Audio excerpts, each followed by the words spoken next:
once again. Welcome guys, in this video I will be showing you the fastest and the easiest way to construct and document a degree.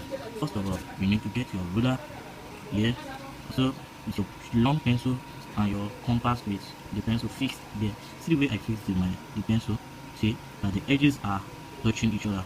So let's get started. Firstly, you draw a straight line.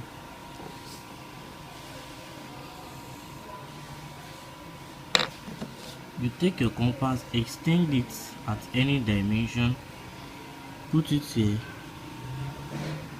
and draw a semicircle. So for that, you need to extend the line. In here, you take your compass, extend it at any distance and put it here. Put it here. You construct an arc.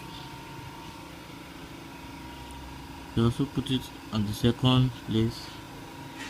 You construct an arc, and then that point where you took your compass, then you join it to here.